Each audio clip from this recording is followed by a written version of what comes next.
मीर रजा के वालिद ने डीआईजी ईस्ट और फिरोजाबाद के थाने के एसएचओ को मुअत्तल करने का मुतालबा कर दिया।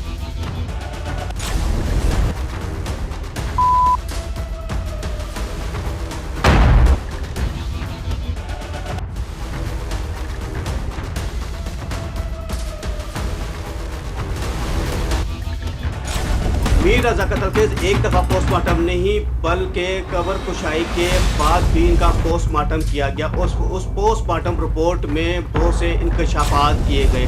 जो पहले की जो रिपोर्ट थी जो पोस्टमार्टम की वो कुछ और थी, जो बाद में जो उनकी कबर कुशाई के बाद जो उनकी पोस्टमार्टम की गई उसमें और पहले वाली में ज़मीन आसमान का फ़र्क था।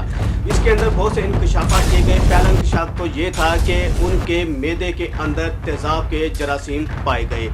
दूसरा ये था कि उनके चेहरे को तेज़ाब से जलाने का इंकशाफ किया गया, यानी उनकी जो शनाख्त थी वो ही मिटाने की कोशिश की गई कि ना पता चलेगा ये मीर रज़ा है या कौन है, इसका किसी को पता ही नहीं।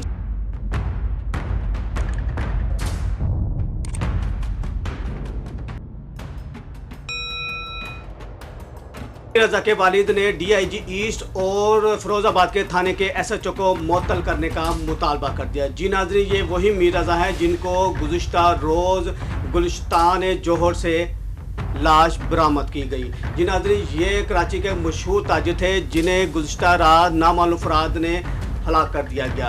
इसके पीछे क्या हक़ाइक़ है ये सारी डिटेल हम आपको इस वीडियो में बताएंगे। हमारी इस वीडियो को लाइक और शेयर लाजमी कीजिएगा और जिन्होंने चैनल को सब्सक्राइब नहीं किया वो भी चैनल को सब्सक्राइब कर लें। मीर रजा कत्ल केस एक दफ़ा पोस्टमार्टम नहीं बल्कि कबर कुशाई के बाद भी इनका पोस्टमार्टम किया गया। उस पोस्टमार्टम रिपोर्ट में बहुत से इंकशाफात किए गए।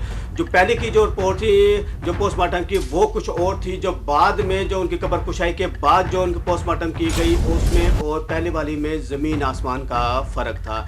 इसके अंदर बहुत से इंकशाफात किए गए। पहला इंकशाफ तो ये था कि उनके मैदे के अंदर तेज़ाब के जरासीम पाए गए। दूसरा ये था कि उनके चेहरे को तेज़ाब से जलाने का इंकशाफ किया गया, यानी उनकी जो शनाख्त थी वो ही मिटाने की कोशिश की गई कि ना पता चलेगा ये मीर रज़ा है या कौन है, इसका किसी को पता ही नहीं चलेगा। लेकिन मीर रज़ा के जो वालिद साहब हैं मीर हुसैन और जो कराची के जो सिविल सोसाइटी थी जो उनके जो दूसरे ताजिर बरादरान थे, उन्होंने इतना एहतजाज किया कि इसके अंदर बहुत से मर्डर के अंदर इनके कत्ल के अंदर बहुत से इंकशाफात किए गए।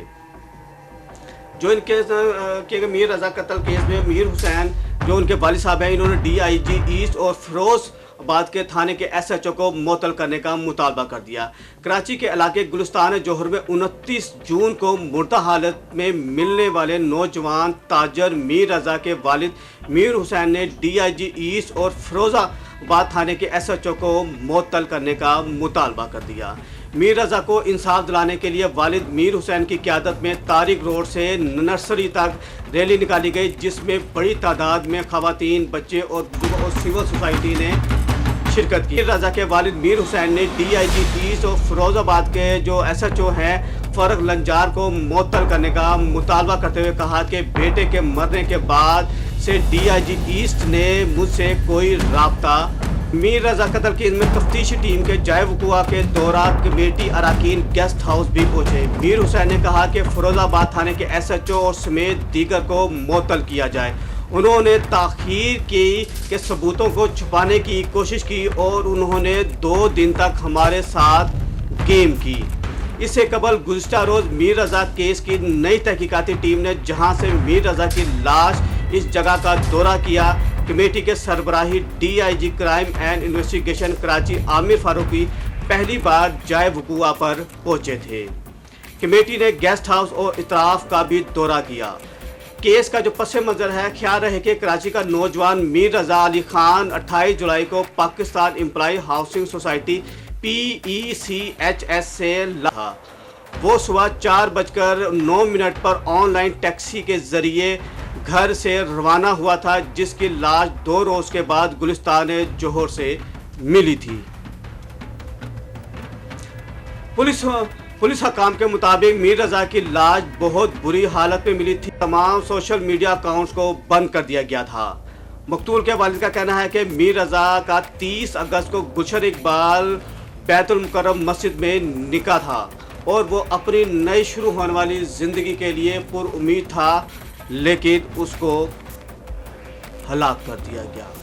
इसके पीछे की जो पस मंज़र जो हक़ाइक़ हैं और जो अब तक हमारे पास जो रिपोर्ट थी वो मैंने आपको पेश की। इस वक्त जो कराची के जो ताजर है वो भी सरापा एहतजाज हैं और मीर रज़ा कत्ल केस का इंसाफ मांग रहे हैं। अब आने वाले भी दिनों में देखना है कि मीर रज़ा कत्ल केस किस रुख इख्तियार करता है, या ये जो दोबारा पोस्टमार्टम की गई है इसके अंदर क्या और हक़ाइक़ सामने आते हैं। जैसे ही वो हक़ाइक़ सामने आएंगे तो हम आपको वो भी बताएंगे कि इसके अंदर क्या पुलिस ने इन्वेस्टिगेशन किया है, क्या कत्ल करने वाले मुलज़िमान को गिरफ़्तार कर लिया जाएगा या नहीं। इसी के साथ मुझे इजाज़त दीजिएगा, मिलते हैं एक नई वीडियो के साथ, तब तक अस्सलाम वालेकुम।